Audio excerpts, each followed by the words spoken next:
ବିଜୁ ବାବୁଙ୍କ ଜନ୍ମଦିନରେ ଗୋଟେ ଟୋପି ତାଙ୍କୁ ଦେବେ, ତା ଦେହରେ ଲେଖା ହେଇଥିବ ମହାମୂର୍ଖ।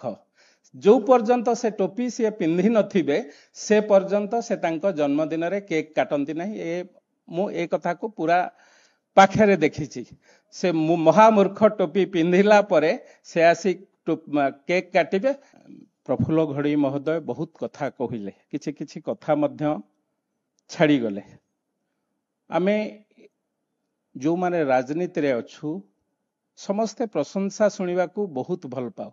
ମୋତେ କିଏ ପ୍ରଶଂସା କରେ, ଆମ ସମସ୍ତଙ୍କୁ କିଏ ପ୍ରଶଂସା କରେ, କିନ୍ତୁ ଏଭଳି ଏକ ବ୍ୟକ୍ତିତ୍ୱ ତାଙ୍କୁ ଗାଳି ଦେଲେ ମଧ୍ୟ, ତାଙ୍କୁ ନିନ୍ଦା କଲେ ମଧ୍ୟ ସେ ଆଣି ତାଙ୍କୁ ପାଖରେ ବସାନ୍ତି।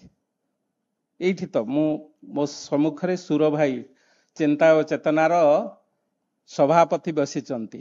ମୁଁ ତାଙ୍କୁ ଲକ୍ଷ୍ୟ କରୁଛି 90 ମସିହା ପରଠାରୁ ପ୍ରତିଦିନ ପ୍ରତିବର୍ଷ ବିଜୁ ବାବୁଙ୍କ ଜନ୍ମଦିନରେ ଗୋଟେ ଟୋପି ତାଙ୍କୁ ଦେବେ, ତା ଦେହରେ ଲେଖା ହେଇଥିବ ମହାମୂର୍ଖ।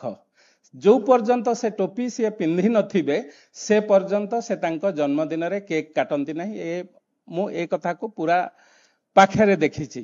ସେ ମହାମୂର୍ଖ ଟୋପି ପିନ୍ଧିଲା ପରେ ସେ ଆସି କେକ୍ କାଟିବେ ଏବଂ ମହାମୂର୍ଖ ନାମରେ ପେପରରେ ବାହାରିବ, ବା ସେତେବେଳେ ତ ଟିଭି ଏତେ ନଥିଲା, ପେପରରେ ବାହାରିବ ତା ପରଦିନ ବିଜୁବାବୁ ମହାମୂର୍ଖ ବୋଲି ଟୋପି ପିନ୍ଧିଛନ୍ତି। ଏବଂ ସେଭଳି ବ୍ୟକ୍ତି ଯିଏ ମହାମୂର୍ଖ ତାଙ୍କୁ ପ୍ରତିବର୍ଷ କୁହନ୍ତି, ତାଙ୍କ ପ୍ରତ୍ୟେକ କାର୍ଯ୍ୟକ୍ରମରେ ସେ ଆସିକି ସୁର ଭାଇଙ୍କ ପ୍ରତ୍ୟେକ କାର୍ଯ୍ୟକ୍ରମରେ ଯୋଗ ଦିଅନ୍ତି। ଏ ହେଉଛି ଏଭଳି ଏକ ନେତୃତ୍ୱ ବା ଏଭଳି ଏକ ବ୍ୟକ୍ତିତ୍ୱ। ତେଣୁ ସେଭଳି ବ୍ୟକ୍ତିତ୍ୱଙ୍କର ସ୍ମୃତି ଚାରଣ କଲାବେଳେ ମୋତେ ଗର୍ବ ଲାଗୁଛି। ଏଭଳି ଏକ ବ୍ୟକ୍ତିତ୍ୱ ରାଜ୍ୟ ସରକାରଙ୍କର ମଧ୍ୟ ଦାୟିତ୍ୱ। ପ୍ରତିବର୍ଷ ଏ କାର୍ଯ୍ୟକ୍ରମ ହୁଏ। ଏ ବର୍ଷ ମୁଖ୍ୟମନ୍ତ୍ରୀ, ଆମର ମୁଖ୍ୟମନ୍ତ୍ରୀ, ଏ ରାଜ୍ୟର ମୁଖ୍ୟମନ୍ତ୍ରୀଙ୍କୁ ଅଶେଷ ଅଶେଷ ଧନ୍ୟବାଦ ଦେବି। ନିଜେ ଉପସ୍ଥିତ ରହିବା ସଙ୍ଗେ ସଙ୍ଗେ 2 ଜଣ ଉପମୁଖ୍ୟମନ୍ତ୍ରୀଙ୍କୁ ମଧ୍ୟ ସାଙ୍ଗରେ ଧରି ଏ ଯେଉଁ କାର୍ଯ୍ୟକ୍ରମ ଆମ ସମସ୍ତଙ୍କର ଦାୟିତ୍ୱ। କେବଳ ବିଜୁ ବାବୁ ନୁହନ୍ତି, ଯେଉଁମାନେ ଓଡ଼ିଶାର ବରପୁତ୍ର ମାନେ ତାଙ୍କର ଜୀବନ ଯୌବନ ସମୟରେ ଏ ମାଟି ପାଇଁ, ଏ ଜାତି ପାଇଁ, ଏ ରାଜ୍ୟ ପାଇଁ ତାଙ୍କର ସବୁ ତ୍ୟାଗ କରିଛନ୍ତି।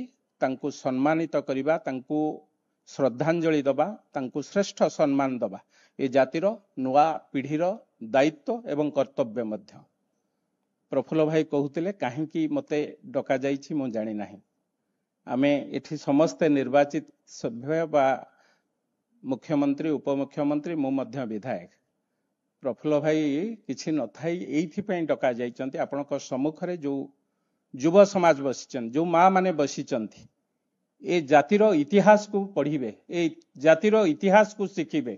ଏ ଜାତିର ଇତିହାସ ଆପଣ ମଧ୍ୟ ଶୁଣିଛନ୍ତି। ସବୁବେଳେ ବିଜୁବାବୁ ଖାରବେଳଙ୍କ କଥା କୁହନ୍ତି, ଖାରବେଳଙ୍କର ଉଦାହରଣ ଦିଅନ୍ତି। ଆମେ ହେଉଛୁ ଖାରବେଳଙ୍କର ଦାୟଦ, ଆମେ ହେଉଛୁ ଖାରବେଳଙ୍କର ପିଲା। ଯେଉଁ ବ୍ୟକ୍ତିତ୍ୱ, ଯେଉଁ ନେତୃତ୍ୱ ସାରା ଭାରତ ବର୍ଷର ଅର୍ଦ୍ଧାଧିକ ରାଜ୍ୟକୁ ବା ସାରା ଭାରତ ବର୍ଷର ଗଙ୍ଗା ଠାରୁ ଗୋଦାବରୀ ନୁହେଁ, ଗଙ୍ଗା ଠାରୁ କାବେରୀ ପର୍ଯ୍ୟନ୍ତ ତାଙ୍କ ସାମ୍ରାଜ୍ୟ ବିସ୍ତାର କରିଥିଲେ, ତାଙ୍କର ଦାୟଦ ହେଉଛୁ ଆମେମାନେ।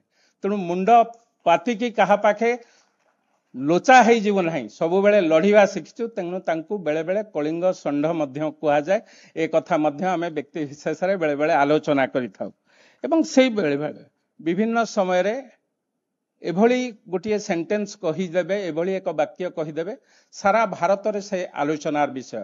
ମଝିରେ ଥରେ ତାଙ୍କର ଶାସନ ସମୟରେ କହିଲେ ଅଫିସର ମାନେ କାମ କରୁନାହାନ୍ତି, ତାଙ୍କୁ ଯେଉଁ ଅଫିସର କାମ କରୁନାହାନ୍ତି ତାଙ୍କୁ ମାଡ଼ ମାରିବା ଦରକାର। ଏ କଥା ସେତେବେଳେ ମଧ୍ୟ କୋଉଠି ଏ କଥା ଆମେ ମଧ୍ୟ କହିପାରିବୁ ନାହିଁ। ଯେଉଁମାନେ ରାଜନୀତିରେ ସରକାରରେ ଅଛନ୍ତି ଏ କଥା କହିଲା ବେଳେ 100 ଥର ଚିନ୍ତା କରୁଥିବେ। କିନ୍ତୁ ଏଭଳି ବ୍ୟକ୍ତିତ୍ୱ, ଏଭଳି ନେତୃତ୍ୱ ଯାହା ଭାବନ୍ତି, ଯାହା ଫିଲ୍ କରନ୍ତି, ଯାହା ନିଜକୁ ଠିକ ଭାବେ ଭାବନାରେ ଆସେ ସେ କଥା ପରିପ୍ରକାଶ କରିଦିଅନ୍ତି। ଏବଂ ଶାସନର ପରବର୍ତ୍ତୀ ଅବସ୍ଥାରେ ମୃତ୍ୟୁର କିଛି ବର୍ଷ ପୂର୍ବରୁ, ଗୋଟିଏ ବର୍ଷ ପୂର୍ବରୁ ଏଭଳି ଏକ ବାକ୍ୟ କହିଲେ ଯାହା ସାରା ଭାରତ ବର୍ଷରେ ଚର୍ଚ୍ଚିତ ହେଲା। ଭାରତୀୟ ଗଣତନ୍ତ୍ରକୁ ଆର୍ମିଙ୍କ ହାତରେ ଦେଇଦେବା ଦରକାର। ଏ କଥା ଯେତେବେଳେ କହିଲେ ସେତେବେଳେ ସାରା ଭାରତ ବର୍ଷର ବିଭିନ୍ନ ରାଜନୈତିକ, କେବଳ ଜନତା ଦଳ ନୁହେଁ, ବିଭିନ୍ନ ରାଜନୈତିକ ଦଳର ନେତୃତ୍ୱଙ୍କର ସମାଲୋଚନାର ଶିକାର ହୋଇଥିଲେ। ତାପରେ ସେତେବେଳର ପ୍ରଧାନମନ୍ତ୍ରୀ ଚନ୍ଦ୍ରଶେଖର ସେତେବେଳେ ନେତୃତ୍ୱ ଚନ୍ଦ୍ରଶେଖର ବୋଧେ ପ୍ରଧାନମନ୍ତ୍ରୀ ହେଇନଥିଲେ, ସେ ଆସିଥିଲେ ତାଙ୍କୁ ଭେଟିବା ପାଇଁ। ଭେଟିବା ପରେ ପରେ 2 ଦିନ ପରେ ଆମେ ଯାଇଛୁ, ଆମେ କିଛି ମୋ କଲେଜର ସଭାପତି ହେଇସାରିଥାଏ, ମୁଁ ଯାଇଛି ତାଙ୍କୁ ଭେଟିବା ପାଇଁ। କହିଲି ଆଜ୍ଞା ଆପଣ ଏମିତି କହିଲେ, ଚନ୍ଦ୍ରଶେଖର ଜି ଆସିଥିଲେ, କ'ଣ ଆପଣଙ୍କୁ କ'ଣ କହିଲେ ଏଇ ବିଷୟରେ? ଆପଣଙ୍କୁ ତ ନିଶ୍ଚିତ କହିଥିବେ। हाँ मते कहले बात तो तूने ठीक बोला, लेकिन ये बात टीवी के सामने पेपर के सामने बोलना नहीं चाहिए था। माने तुम ठीक कथा कहिचु, किंतु सर्वसाधारण सर्वसाधारण लोकों आगे ए कथा कहिबार आवश्यकता नथिला। तेणु एभली एक व्यक्तित्व, एभली एक नेतृत्व पाखरे आज आमे जेतेबेले श्रद्धांजलि जणाउछु, तेणु समस्ते आमे निजको गर्व अनुभव करूछु। एभली एक श्रेष्ठ नेतृत्व मु तो चाहिबी बिजू बाबू आम भितरु समस्ते बिजू बाबूंकर 100% तांकर जो फोर्स बा 100% कला आम पाखरु किछि युव नेतृत्व जो माँ माने एठी बसिचंती। आ गोटी कथा खाली कहिबी, जो माँ माने बसिचंती विशेष भाव में आपण माने जानिबा दरकार।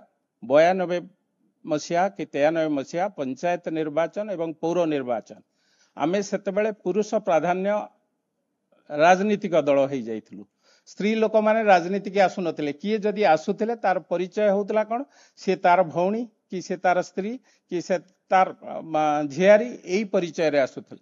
बिजू बाबू सेतेबेले राजनीति रे एभली एक नेतृत्व मानकु, एभली एक महिला मानकु आनिले जो माने राजनीति किछि जानि नथिले, तथापि तांकर दृढ़ विश्वास थिला। सेतेबेले किरण बाला मंगराज नामक एक भौणी की आनी भुवनेश्वर भली मर्यादापूर्ण जगार चेयरमैन, सेतेबेले मेयर नथिले, चेयरमैन लड़ेले एवं निज दृढ़तार सहित सेतेबेले तांकु सुरेश राउतराय लड़ुतिले।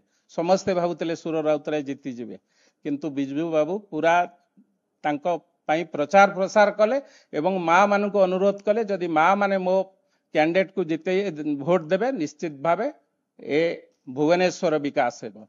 तेणु ए कथा कहितिले एवं सेतेबेले माँ मानकु बाहर को आनियार यथेष्ट अवदान तांकर थिला। तेणु एभली 33% आज्ञा सेतेबेले राजनीति क्षेत्र में महिला मानकु 33%।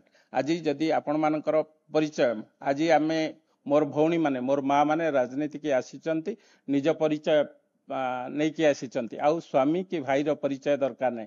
मो अपा तो एठी बसीची निज परिचय आज निज ना को हटे कि सुभद्रा ना रे मो अपा परिचित हो गलानी। तेणु सबु माँ मानकु पुणी थरे प्रणाम जनाऊँची। एभली एक श्रेष्ठ नेतृत्व प्रति, श्रेष्ठ व्यक्तित्व प्रति गभीर श्रद्धांजलि जणाई आपण मानकु समस्त पुणी थरे प्रणाम जणाई रहूची। धन्यवाद। वंदे उत्कल जननी।